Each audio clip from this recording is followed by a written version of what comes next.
Fala pessoal, bem-vindo ao canal, mais um IA na Prática. E hoje trago aqui uma celebridade, eu vou dizer aí, na IA generativa multimodal, uma pessoa que eu tive o prazer de conhecer mais uma vez aí na formação do Alan Nicolas. Vou deixar ele se apresentar, mas a gente acha que tem um papo, vai ser um papo bastante interessante. Então, com vocês, vou falar com o Cadu hoje. Cadu, por favor, faça as honras. Olá, pessoal, tudo bem? Valeu, Caio, obrigado pelo convite. Estou muito feliz de estar aqui com vocês, batendo um papo aqui sobre inteligência artificial, né? Sobre tangibilizar o futuro aqui no presente, viu? Obrigado mesmo pelo carinho, por esse convite. E vamos lá, vamos bater um papo aqui, vamos falar sobre inteligência artificial. Legal. Bom, se você puder falar um pouquinho da sua trajetória, Cadu, como que você começou e, claro, a sua área de atuação para o pessoal conhecer. Claro, perfeito, cara. Eu sou um cara muito saudosista, sabe? Eu gosto muito de contar um pouquinho dessa jornada que me fez chegar até aqui nesse ponto como empreendedor, como pessoa, como ser humano, né? Como pessoa também que tem muita facilidade de criar produtos que, de certa forma, podem ser disruptivos, que realmente encantam as pessoas, né? A minha trajetória com tecnologia mesmo começa quando eu tinha apenas 8 anos de idade, onde eu ganhei meu primeiro kit de eletrônica. E, cara, eu falei, é isso aqui que eu quero fazer. Eu acho que tem muito sentido para mim, com 8 anos de idade, saber que eu poderia pegar pequenos circuitos eletrônicos, transistores, né, alguns componentes e gerar sons a partir do nada, né? Como que gerava música, como que gerava sons a partir do nada? E com a eletrônica básica, isso foi possível naquela época. Daí, em seguida, começou a entrar também na minha vida eletrônica digital. E toda a minha vida, cara, sempre foi pautada nesse início, com apenas 8 anos de idade, né? Em seguida, eu comecei a estudar música, produção musical, eletrônica básica, eletricista predial, eletrônica digital. Eu passei por todo esse processo como quando era jovem no Senai também, estudei muito tempo no Senai. E depois dos meus 20 anos, quando eu comecei realmente a empreender com tecnologia, acho que todo mundo passa por esse processo também de conhecer os computadores, né, de conhecer aquilo que realmente é máquina. Eu passei também por esse processo de dar manutenção em computadores. Quando eu morava em Cuiabá, a gente dava manutenção nos computadores praticamente de várias empresas de aviação em Cuiabá lá, e a gente atendia dando manutenção nesses computadores. Mas em seguida, cara, já automaticamente foi um processo natural, como eu já sempre tive facilidade de ter uma mente muito lógica, de criação principalmente, eu já comecei a estudar programação, ainda lá em ano 2000, 2001, e de cara eu já comecei a aprender C, C++, onde eu comecei a desenvolver alguns sistemas de automação. Mas tinha, cara, algo que realmente me chamava atenção, que era como uma intuição, sabe? Onde eu falava sempre, eu falei assim, falei, cara, um dia as pessoas vão se comunicar em tempo real. Não faz sentido eu ter que enviar, submeter um formulário, ser processado, depois retornar, entendeu? Não faz sentido eu ter meus CRUDs, né? Ou seja, as minhas telas, meus relatórios, mas eu acho que vai fazer sentido num futuro não tão distante conversar com a máquina. Então, cara, para mim isso foi muito nítido, né? Sempre tive muita facilidade de fazer isso. Tanto que quando eu comecei a estudar programação, automaticamente também eu comecei a ensinar programação, ajudar as pessoas nos fóruns, sabe? De repente tudo isso começou a virar profissão. Eu comecei a viajar o Brasil inteiro, ministrando cursos de Java e desenvolvimento de aplicações comerciais usando Java. Cara, mas eu comecei a viajar muito, isso foi cansando. E aí um dia voltando de viagem dentro do ônibus, cara, isso lá em 2004, 2005, eu falei, cara, eu vou criar minha própria ferramenta para que eu possa ministrar esses cursos pela internet. Como vai ser, não sei, mas Uhum. eu vou dar uma olhada para isso. Então, eu comecei a fazer uma pesquisa ali no finalzinho de 2004, encontrei algumas tecnologias na época, né? Flash Media Server, Adobe Flex e tal. E, cara, eu comecei a desenvolver minha própria ferramenta de videoconferência. Em uma época que não existia salas de aula como o Google Com Meet, certeza. não existia Zoom, sabe? E eu consegui desenvolver o Treinaton. Em 2005, a gente começou a ministrar cursos online de programação de Ruby on Rails, JavaScript, Node.js. Aí, em seguida, a gente começou a trazer outros professores, outros tutores para participar também dessa nossa estratégia de ministrar cursos online em tempo real. E praticamente era tudo mão na massa, né, cara? A gente compartilhava a tela, mostrava como que se fazia e dava muito certo. E deu muito certo até 2015. E nossa plataforma era totalmente desenvolvida dentro do Flash Player, né, Adobe Flex e o Flash Media Server. E de repente, quando chegou ali mais ou menos até 2007, a gente começou a ministrar vários cursos para Globo.com, universidades no Brasil inteiro. Também teve uma universidade chamada UFPEL, Faculdade Federal de Pelotas, que, cara, ela viu, começou a fazer curso com a gente de programação e ela viu naquela ferramenta uma oportunidade de eles ministrarem cursos de licenciatura de matemática. E esses caras entraram em contato comigo, né? Perguntaram, ô Carlos, você vende essa ferramenta, né? Eu vendo, né? Inicialmente eu fiz para mim, que era para ministrar meus cursos de programação. E ele falou, então manda um orçamento. Cara, eu não fazia ideia, bicho. Eu tava começando a ganhar meus primeiros 15 mil reais mensais, sabe? Com os cursos online e tal. E eu falei, cara, quanto que eu vou cobrar por isso, cara? Não fazia nem ideia e perguntava, ninguém sabia que preço eu fazia, nada. Eu falei, o que eu vou fazer, cara? Aí, de repente, eles entraram em contato comigo e falaram, Carlos, a gente tem um dinheiro que saiu do governo federal e a gente tem que usar essa grana. E você acha que Nada mal. você acha que 135 mil reais dá para pagar a ferramenta? Eu falei, dá, com certeza, pô, vamos fechar. Deixa eu já pedir pro meu departamento jurídico aqui fazer o contrato. E deu certo, cara. E aí foi um ponto em que a gente começou a transformar essa ferramenta em um SaaS, né? E ao Pô, transformar... bastante visionário, né? Você falou 2015. Não foi até 2015, mas na verdade esse processo começou em 2005, né? Em Nossa. 2007 a gente fez a nossa primeira grande venda para uma universidade. Então, eles adquiriram uma ferramenta, uma licença, a gente chama isso de um white label, né? Nesse white label, a gente personalizou a plataforma para que tivesse as cores, né? Pudesse acessar por um endereço específico deles e instalou isso de forma personalizada para eles e eles começaram a ministrar cursos de licenciatura de matemática. E aí, cara, eu de frente com aquela grana e falei, putz, eu preciso começar a investir nisso. Então, eu fui para a cidade de Sorriso, Mato Grosso, onde eu estou até hoje. E a gente começou a criar a equipe, começamos a potencializar os nossos cursos, potencializar a plataforma, que até então era para os cursos, e a gente transformou isso dentro de um SaaS. Né? Um SaaS que permitiu com que empresas no Brasil inteiro pudessem usar. Principalmente para fazer reuniões, webinars, né? Em uma época que os nossos maiores concorrentes, quem tinha uma parada mais próxima assim, daquilo que a gente tinha feito era o Adobe Connect, né? Então, ou seja, no Brasil eu olhava para o Adobe e eu olhava para nós na época, que era o Treinatom. Então, cara, minha jornada profissional, ela começa exatamente como 8 anos e depois dos 20 que realmente comecei a empreender, né? E de lá para cá, eu nunca mais parei. Toda a minha vida esteve sempre envolvido com áudio, com vídeo, com tecnologias. Eu costumo falar que minha vida é pautada por essas vertentes. E a IA, cara, ela entra praticamente, tem 10 anos que a IA é um campo de estudos. Meu primeiro livro é de 2004, de inteligência artificial, mas é um campo de estudo porque tem pelo menos 10 anos, mas potencializado agora de 3 anos para cá por causa das LLMs, né? Essas facilidades que a gente começou a ter agora, não só de processamento desses modelos de LLM, mas também a facilidade de uso, né, cara? Por causa desses modelos já pré-treinados, né? E que agora a gente usa de forma específica dentro de vários produtos que a gente tem desenvolvido hoje no mercado.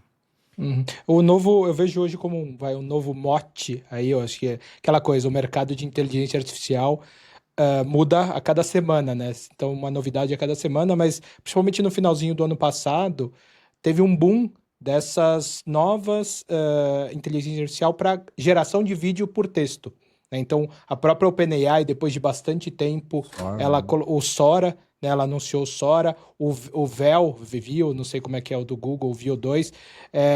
Comenta um pouco, principalmente por você ter esse interesse, o que que você vê o potencial dessas ferramentas? Você acha que potencialmente pode substituir um cineasta ou vai ser mais uma ajuda? Como é que você vê essa evolução? Cara, eu acho que muita coisa está já mudando, vai mudar muito e de uma forma exponencial.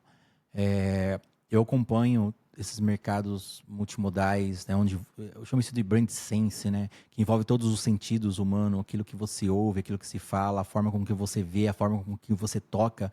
Eu vejo que cada vez mais a tecnologia está indo para esse lado, né? Ao chegar a um ponto em que a gente não consiga mais distinguir aquilo que é humano, aquilo que é máquina. Então, quando eu olho para esses modelos multimodais, para geração de imagem, geração de vídeos, conversacional, nada mais é do que um presságio de tudo aquilo que a gente via praticamente 10, 20 anos atrás, né? Eu costumo falar que todo filme de ficção ele é um presságio para aquilo que vai existir no futuro não tão distante. Eu brinco muito com isso porque, cara, se você quer ver aquilo que realmente vai acontecer, é só olhar para os sinais dos filmes de ficção científica, enfim, e também pelos sinais que a gente tem hoje no mercado. E esses sinais que nós temos hoje no mercado bate de frente com muita coisa daquilo que a gente assistiu. Eu tenho, cara, praticamente de 2015 para cá, a gente sempre trabalhou com uma produtora de vídeos, né? Eu tenho uma produtora de vídeos chamada La Isla Filmes, que eu tenho desacelerado, né, ela para focar cada vez mais na minha empresa nova, que é a Flip e a Lumit AI. Então, cara, eu vivi essa produtora 24/7. A gente produziu filmes de todos os tipos, de todos os tamanhos, de documentário, filmes institucionais para o agronegócio. A gente trabalhou muito forte também no mercado de eventos, cara, fazendo casamentos. Teve uma época que a cada 10 casamentos top da região aqui, praticamente 9 era nosso. Legal. Então a gente atendeu, cara, com uma maestria, assim, muitos mercados audiovisuais. E eu aprendi muito nesse tempo, cara, principalmente sobre o ser humano, sabe? Até então eu tinha todo o domínio da tecnologia, né? Muita facilidade com a lógica de desenvolver novos produtos, novos serviços. Eu sou um cara de produtos e serviços. E quando eu passei por esse processo da produtora, eu aprendi o lado mais humano, né? Porque eu tive que estudar sobre o ser humano, tive que estudar na prática sobre criar uma conexão, sobre essência, sobre verdade, para poder transferir aquilo para um vídeo, né? E aí, quando eu olho essas AIs multimodais, né? Ou seja, criando vídeos com uma qualidade e muito mais barato, eu olho para tudo aquilo que eu estudei em todos esses anos e vejo que agora, com a inteligência artificial, a gente tem praticamente não a remoção em si do ser humano, né? Mas sim a potencialização do ser humano com a inteligência artificial. A gente começou a usar celular, cara, de uma forma que foi tão transparente. A gente começou a usar o WhatsApp de uma forma tão transparente. Antigamente a gente abria o mapa, né, para poder encontrar o endereço, Exato. decorava o telefone da avó, dos pais, do irmão, tudo. Hoje a gente já tem o celular naturalmente como uma extensão nossa. Até brinco nas minhas palestras que o cara fala, a gente é um ciborgue e só a gente não aceita ainda, né? E aí a gente sai dessa coisa da memória em si, que está dentro de uma caixa craniana, para ter uma extensão cognitiva, né? E quando eu olho para a indústria do cinema, cara, eu vejo que não vai ser diferente. Ela vai trazer esse custo do cineasta, esse custo de produção lá para baixo, e vai permitir com que as pessoas também usem mais a sua criatividade, que até então seria caríssimo fazer uma peça dessa, produzir um filme, produzir um comercial com um toque cinematográfico. É muito caro. Envolvia, sei lá, cara, tem equipe de 70, 100 pessoas para produzir Os comercial. orçamentos bilionários, né, para fazer isso. Hollywood mesmo estava construindo um estúdio gigante, cara, de $1 bilhão, e os caras pausaram a partir do momento que eles tiveram o primeiro contato com a Sora. Por quê? Porque eles viram que muda todo o game. Então, eu vejo que sim, né? Só respondendo a tua pergunta, eu vejo que sim, que muita coisa vai mudar na indústria do cinema, mas, cara, aquela pessoa que já tem todo esse dom cinematográfico, já tem um olhar de fotografia, vai ser potencializado. Concordo. Com essas ferramentas. E quem não tem ainda, vai criar uma nova linguagem, né? Vai criar através dos prompts, dessa coisa dessa forma de comunicar com a máquina, de saber fazer boas perguntas, para também criar, inovar, gerar novos filmes, enfim, novos roteiros potencializados com inteligência artificial, né?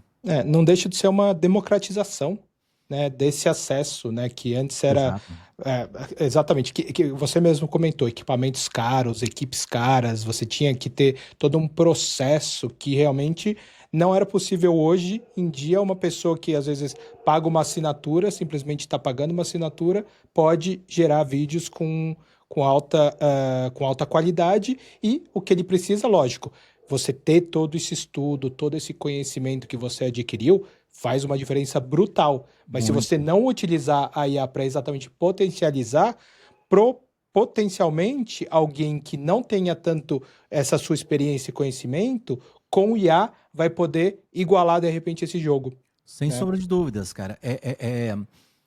Eu costumo falar o seguinte, até falo para meus alunos, cara, os meus mentorados, o que separa vocês de quem realmente está ganhando dinheiro é o querer, né? A gente percebe que cada vez mais as pessoas não têm mais a vontade, não tem mais essa particularidade de querer pegar e fazer, ou de testar, de errar, muitas vezes por medo, por suas crenças, por seus vieses, pela correria do dia a dia, e eles acabam nem tentando usar a inteligência artificial para compreender o mundo que está à disposição deles, né? Então, por isso que eu sempre estou incentivando, nas minhas palestras, nos meus workshops, nos meus bootcamps, cara, tira a bunda da cadeira. Vai lá, testa, se permite, faz alguma coisa, sem entender as oportunidades que existem, né, nesse mercado de IA. Eu costumo falar que, cara, nesse novo tempo, a gente vai sentar nos ombros de gigantes, né? Ou seja, na OpenAI, na NVIDIA, e esses caras já estão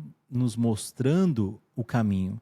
Então, agora é um momento que não se fala mais, por exemplo, em bolha, não se fala mais, por exemplo, que isso é um mar. Não, cara, isso é uma tsunami chamada inteligência artificial. Agora a questão é, você vai tirar a bunda da cadeira realmente para poder testar, poder conhecer, até permitir com que a IA também te ensine IA, né? Com Então, certeza. as pessoas têm muita dificuldade de entender que, cara, que não precisa mais. Nos últimos 30 dias, cara, eu desenvolvi praticamente mais de 1 milhão de linhas de códigos usando inteligência artificial. Desenvolvi uma plataforma totalmente disruptiva de educação corporativa usando inteligência artificial. Quantas pessoas na equipe? Eu e a IA. Tá? É E aquilo que o antes, e Sana, antes tipo, de finalizar essa plataforma 100%, eu já tinha cliente fechado, tá? De universidade perfeito. corporativa. E cara, eu nem divulguei ainda isso. Tem um site, tá tudo bonitinho, tudo certinho, então pronto para ir pro mercado, cara. E vou te falar, não é uma plataforma de educação corporativa como qualquer uma outra, sabe? Que você sobe o teu material, sobe o teu vídeo, as pessoas estudam, faz prova e tem certificado. Não, é uma plataforma criada com inteligência artificial que também tem inteligência artificial para análise preditiva através de People Analytics. Então a gente sai dessa coisa de se tornar uma universidade corporativa para se tornar uma plataforma de RI, de recursos inteligentes, do RH potencializado com inteligência artificial, mas também que aplica o conhecimento de uma forma hiperpersonalizada. Aí que entra todo esse know-how, esses mais de meus 20 anos, entendendo do mercado de educação, de tecnologia, de ter essa facilidade de olhar para o futuro, trazer esse futuro para agora, conhecer e saber para onde a gente está caminhando, né? E, cara, e foi muito legal ter experienciado isso, porque se eu tivesse passado isso para uma equipe de pelo menos 10 desenvolvedores, não tinha saído dentro de um prazo desse, né? Pelas questões burocráticas, etc. E, cara, aí tem coisas que estão aqui na tua cabeça, né? E agora, essa coisa que está aqui na tua cabeça, ela pode ser potencializada com inteligência artificial de uma forma exponencial, né? Então, as É, pessoas entendessem que isso é uma extensão, sim, natural cada vez mais do ser humano, a própria IA, né? Que sai dessa caixa craniana para algo de externar isso de uma forma. Aí, cara, é infinito. Aí você passa a se tornar. Olha que louco isso. Você passa a se tornar infinito com inteligência artificial. E você entender que isso complementa a tua vida pessoal e profissional, muda game é, totalmente. eu tenho feito algumas consultorias, principalmente com pequenas e médias empresas, e algumas perguntas que eu recebo é assim: eu posso treinar alguém no meu time para utilizar a inteligência artificial? E eu devolvo essa pergunta sempre falando: você tem certeza que você, ao invés de você, que tem o conhecimento do negócio, que tem toda a experiência, você não prefere você ter esse conhecimento de. A gente viu o modelo A3 que foi anunciado pela OpenAI, ele bateu praticamente todos os benchmarks. É como se você tivesse potencialmente um PhD do seu lado para te ajudar a potencializar exatamente o seu negócio. Eu sempre volto essa pergunta, porque eu acho que é isso. O seu time é importante ele conhecer, sim, mas você precisa dominar pelo menos os fundamentos e pelo menos saber como que você vai poder utilizar ela. né? E eu vejo, às vezes, algumas pessoas com um pouco de receio nessa questão, né? E aí eu vou te perguntar, Cadu, se você puder aí compartilhar com o pessoal alguns hacks de produtividade que você utiliza e como que algumas ferramentas. Acho que o pessoal tem bastante interesse aqui no canal. Eu faço bastante reviews de ferramentas de inteligência artificial. O que que você usa aí praticamente que é indispensável para o seu dia a dia? Cara, eu acho que a gente está chegando num tempo, nesse ano de 2025, que a gente sai daquela coisa bobinha de usar IA para gerar respostas engraçadas, engraçadas e inteligentes, para gerar imagens bonitinhas, para fazer clone disso ou daquilo, para um nível de maturidade muito maior. E nessa maturidade muito maior, envolve intangibilizar resultados que foram processados com inteligência artificial de uma forma com que as pessoas consigam olhar para isso e falar, cara, isso aqui tem valor. E para você poder tangibilizar e começar a ter valor, você tem que usar ferramentas que nós temos hoje no mercado que já estão maduras o suficiente para entregar esse tipo de, sei lá, micro SaaS, ou vai entregar, de repente, uma análise preditiva, comportamental ou cognitiva dentro de uma instituição. E aí a gente tem que usar as ferramentas certas. Porque ferramenta, cara, tem demais. Eu costumo falar isso para meus alunos, falar, cara, o problema de vocês não é a ferramenta, é realmente pegar e testar. Hoje, por exemplo, no meu dia a dia, cara, o Claude não pode faltar. Então, eu acho que a minha ferramenta já de entrada, O1 não pode faltar, que é a minha ferramenta mais de fazer análises mais complexas, né? Como eu usei muito essa ferramenta. Então, por mais que eu tangibilizei em um produto todos esses últimos 30 dias, cara, que eu dormi praticamente 3 horas por noite. Mas eu terminei o produto em 30 dias. Então, o Claude não pode faltar, o O1 não pode faltar, o ChatGPT. O Windsurf, por exemplo, não pode faltar. Né? Então, só para você ter ideia, eu gastei mais ou menos em torno de quase R$ 3.000 de créditos só no Windsurf para desenvolver praticamente 1 milhão de linhas de código em 30 dias. São mais de 50 features, né? Mais de 50 recursos dentro da minha plataforma que eu desenvolvi em 30 dias. Impressionante. Então, assim, cara, é um caso surreal. Eu tô contando isso aqui a primeira vez porque, cara, acho que só compartilhei isso com o Alan algum tempo atrás, a gente estava conversando sobre isso. E eu desenvolvi essa plataforma e depois eu quero poder falar um pouquinho mais. Como é que foi fazer isso do zero, sabe? Então, são 3 ferramentas. Eu acho que o O1, o GPT tem que estar ali, o Claude, sem sombra de dúvidas, e a junção de tudo isso, que é a ferramenta mais focada em código, né? Que daí você realmente vai permitir com que a IA escreva códigos a partir de alguns pedidos que você faz. Né? Então a gente escreveu junto, praticamente dentro de um mês, 1 milhão de linhas de códigos. Nossa, impressionante. Gosto muito do Lovable, né? Acho que todas essas, né? Curso, Lovable, Bolt, todas elas são novas ferramentas de desenvolvimento. E mesmo para quem não tem tanto conhecimento, né? Lógico, o básico ali da programação é interessante você conhecer para poder utilizar, mas a ideia dessas ferramentas é você, através de linguagem natural, e pedindo e gerando código para você criar uma ferramenta, É né? isso. Como o Cadu tá compartilhando aqui com a gente, com E 1 milhão de código. são conversas naturais, sabe? Por mais que às vezes, eu sei que é um estágio inicial ainda, né? Apesar dessas LLMs estar em estágio avançado na criação de código, mas essas ferramentas que usam esses modelos ainda está no estágio inicial. Então tem muita coisa ainda para resolver. Mas daí, para resolver, eu preciso entender pelo menos o básico de código para saber como de repente pegar um bug que a própria IA criou, ou que de repente ela não está conseguindo entender o contexto, e aí você precisa ter uma certa experiência com isso. Mas se a gente pegar essas ferramentas no-codes aplicadas com IA, vamos pegar, sei lá, o Bolt.new, o Bolt.new, né? Uhum. Cara, já consigo sair com o microsas inteiro. Algum tempo atrás, o William Celso me chamou, ele falou, mano, precisava... você acha que isso aqui dá para fazer com a IA? Aí ele mandou para mim lá uma tela, nada mais é do que uma matriz, onde você escolhia os valores dentro dessa matriz, ele te gerava um gráfico no final. Eu falei, dá para fazer? E te falo mais, vou fazer com que, além de a pessoa escolher todos esses resultados, você possa conversar com a IA em tempo real para falar sobre esses resultados.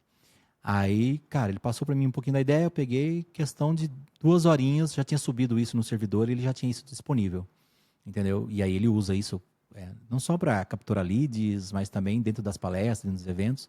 Então você gera toda, escolhe nessa matriz, e aí de repente você pede para a IA fazer uma análise e ela retorna para você totalmente conversacional. Ela conversa com você.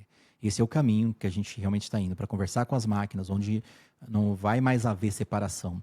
Inclusive dentro do setor de RH, né, cara? Quando a gente pensar que o RH hoje é responsável não só por toda a estrutura humana, mas, cara, o RH tem que entender também que toda a estrutura humana ela já não é mais separada do que é tecnologia, e principalmente inteligência artificial.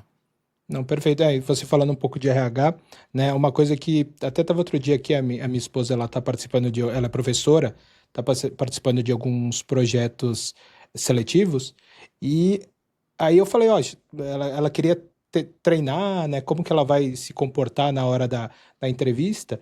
Eu simplesmente peguei o Cloud, né? Criei um projeto, coloquei a descrição da vaga, coloquei as informações da escola que ela estava fazendo e um livro específico para técnicas de apresentação, técnicas de entrevista. E pedi para ela simular uma conversa, né, com o Claude para ir ajudando ela a entender tudo isso. São coisas assim relativamente simples que Exato. potencializam o seu dia a dia, Meu né? Deus. Hoje, você criar Cara. um GPT é super simples. Você coloca os seus documentos, seja da sua empresa, seja livro, seja próprias anotações suas, você pode ter um clone seu, né? Que pode te ajudar. Eu gosto muito do livro do Russell Brunson, né, para questão de venda, geração de funis. Simplesmente eu coloquei ali, eu fico trabalhando com ele. Ali até eu uso muito a interface de áudio em real time que tem agora no ChatGPT, que para mim é fantástica, que você tem uma conversa fluida ali no dia a Sim. dia, É. né? Mas eu tenho uma pergunta para você, Cadu. Você acha que a interface final vai continuar sendo o computador ou celular? Ou o que a gente tem visto a Meta investindo, principalmente em parceria com a Ray-Ban, com outros, você vê mudando um pouco essa interface que hoje a gente está acostumado da tela? A gente é um campo de estudo, cara, que acontece desde 1982. Tem vários cientistas, sabe, especialistas em UX. A forma com que a gente interage com o computador é a mesma desde sempre. Assim como a educação, né, cara? A escola de 1900 é a mesma escola de hoje, ainda por giz. Então, eu acredito fielmente que o teclado e mouse está com os dias contados, né? Porque agora com inteligência artificial, a gente olha, por exemplo, para filmes como Ela, com Joaquin Phoenix, né? Que praticamente ele tem um pequeno sensor que está aqui, que Uhum. conversa com ele 24/7. Então, eu acho que a gente está indo para esse caminho. Porque se a gente parar para olhar mesmo, a gente só precisa da informação. Tem informação, claro que a gente precisa ver isso de uma forma visual, mas tem informação que você só precisa do dado em si, né? Então eu vou chamar meu agente, esse agente eu converso com ele 24/7, está conectado comigo aqui e acabou. É por isso que quando eu olho para essa coisa dos chips implantados, né? Cara, esse é um futuro que com certeza absoluta não tem mais volta, cara. A gente está indo para isso, né? E aí a Meta, ela já está indo para um lugar onde não precisa fazer uma implantação, não precisa furar a cabeça para colocar um chip, né? Então ela está indo já para Uhum. uma outra pegada. E nessa outra pegada, eu acho que vai ter muito mais demanda agora para os próximos 10 anos, onde você só tem um pequeno sensor como fosse um ponto e você conversa com ele. Teclado e mouse é fato que isso está com os dias contados, né? Então a gente entra numa era da conversacional, né? Ou seja, da inteligência artificial conversacional, multimodal, visão computacional, onde máquina e humano está sempre conectado 24/7. E deixa eu fazer uma pergunta um pouquinho difícil. Se você tivesse que extrapolar e imaginar como seria a humanidade daqui a 5 anos, né? Muita gente se fala que a gente vai chegar, o próprio Sam Altman da OpenAI falou que eles já sabem como chegar na a inteligência artificial geral e já estão mudando os esforços para superinteligência, que é quando a inteligência artificial começa a poder fazer descobertas, né? Então eles já estão mudando um pouco até o rumo da OpenAI, que hoje é o principal líder expoente desse nosso mercado, mas o que você veria nesse futuro próximo, que eu diria, nos próximos 2, 3, 4, 5 anos? Cara, eu acho que essa integração homem-máquina, ela tá bem próxima, né? Agora tá bem tangível.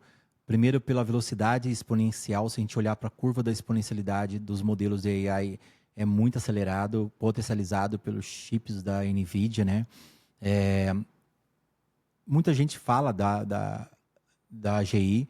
Eu acho que, cara, talvez não esteja tão perto, acho que pelo limite em si daquilo que é possível processar, mas talvez a gente tenha aí antes da AGI ainda uma super, nem consciência, né? Uma super inteligência, sim, porque ser inteligente é uma coisa, ser consciente é outra, né? Uhum. Então, acho que é bom separar isso de certa forma, porque se é inteligente e consegue executar tarefas de uma forma tão bem ou melhor do que um ser humano, automaticamente isso vai ser aceito com muita facilidade por todo mundo. E ao ser aceito com facilidade por todo mundo, chega um momento que a gente não vai discutir mais, que roupa você usa, ou que marca você usa, a gente passa a discutir que agente você usa.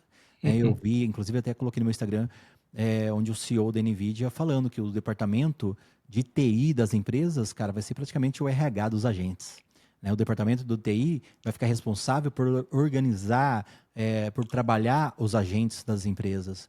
Então, eu acho que essa fusão homem-máquina para esse futuro nos próximos anos, ela está cada vez mais próxima. Então, a gente vai ver os óculos, cara, que sempre trabalhei com o desenvolvimento de realidade aumentada, praticamente ela vai estar presente na vida do ser humano. Então, um óculos tão fino como esse meu, eu tenho um Ray-Ban também ali do guardadinho, óculos tão fino como esse meu aqui, colocando camadas de realidade aumentada e me trazendo telemetria, né? E aí a gente lembra dos capacetes de quem pilota o caça, cara. O cara principalmente não toca nada, ele só vê informação de telemetria. E é isso que a gente precisa, cara. Nada mais é do que estar caminhando na rua, entender se vai para a direita, vai para a esquerda, olhar numa tela aqui agora e tocar aqui no ar mesmo que você está vendo tal informação. A gente só precisa dos dados, né? E compreender o que a gente precisa tomar de decisão a respeito desses dados. E aí a realidade aumentada, essa fusão homem-máquina, os óculos cada vez menores, a IA conversacional, né, via áudio, cada vez mais presente, principalmente também a partir do momento que baratear essa coisa dos digital humans, né, dos clones de digital humans também vai estar presente em todas as casas aí nesse futuro não tão distante. Ah, Cadu, isso parece ficção científica. E reforço mais uma vez, todo filme de ficção é um presságio para aquilo que está para existir num futuro não tão distante, né? E aí você olha Black Mirror, cara, tem muita coisa que já está lá, já tem hoje, né? Então os sinais estão aí. Então quem desenvolver produtos usando esses sinais, o único trabalho que vai ter não é nem do desenvolvimento, é o trabalho que você vai ter que educar o mercado e mostrar o quanto disruptivo isso é, mas para tangibilizar isso na cabeça dos novos clientes, dos clientes que vão usar essas tecnologias disruptivas, é você trabalhar realmente a dor, né? Qual é a dor que você resolve com essas tecnologias disruptivas? E aí começa a ter ali a adoção do mercado dentro da ferramenta que você vai desenvolver.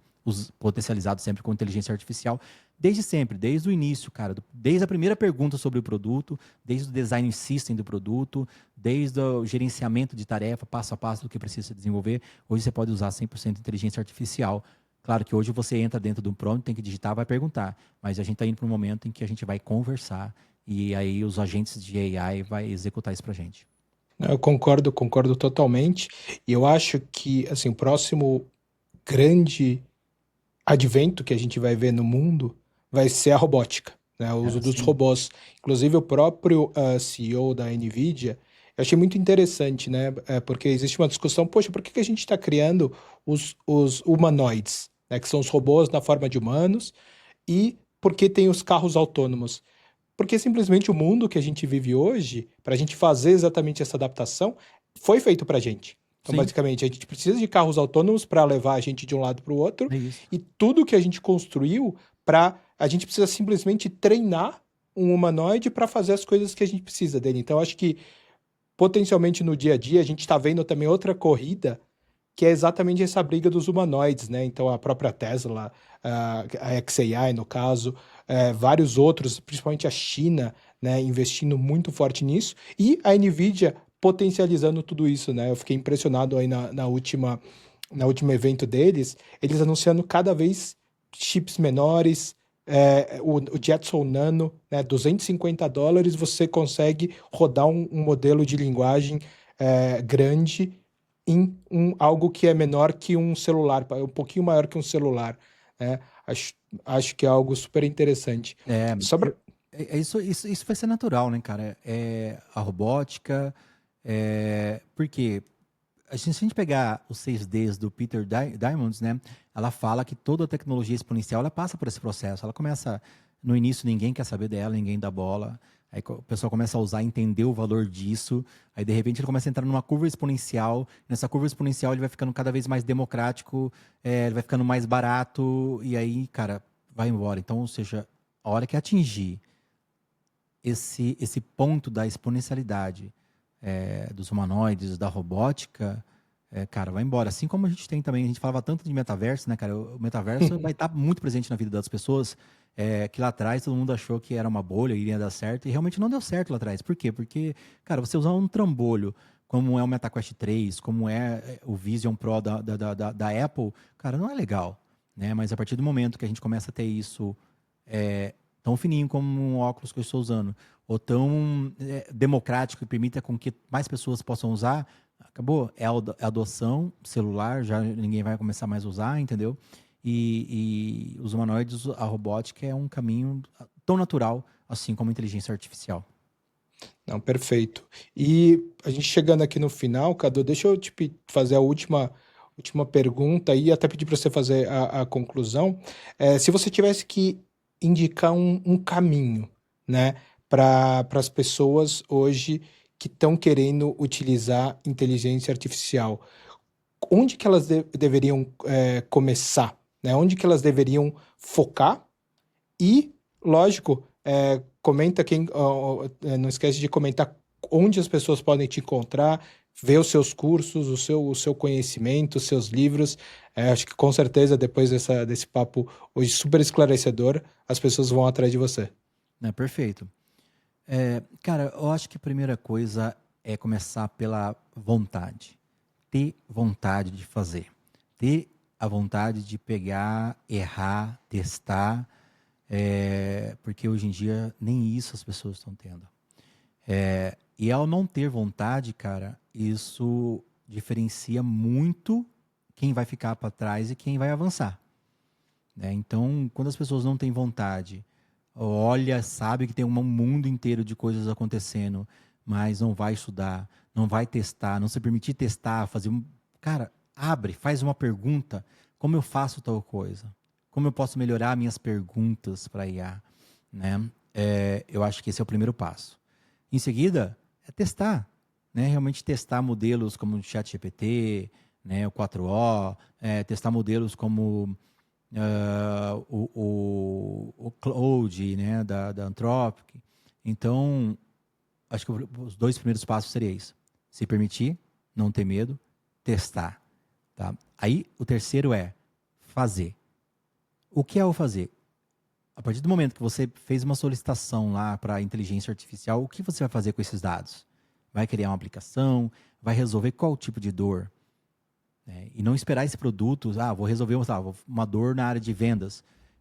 Não esperar esse produto estar 100% pronto para poder testar no mercado. Você ter o mínimo viável, uma POC, pode ser uma apresentação criada por IA, um slide criado por inteligência artificial. Então, porque a partir daí, ao mostrar para o mundo aquilo que você aprendeu com IA e que você está tangibilizando para resolver dores reais no mundo, muda todo o game, te posiciona como alguém também, de certa forma, visionário, a estar usando inteligência, autoridade, mas mostrando que, no mínimo, você tem interesse em causar um impacto em alguma área, né? Seja na área social, na área empresarial, entendeu?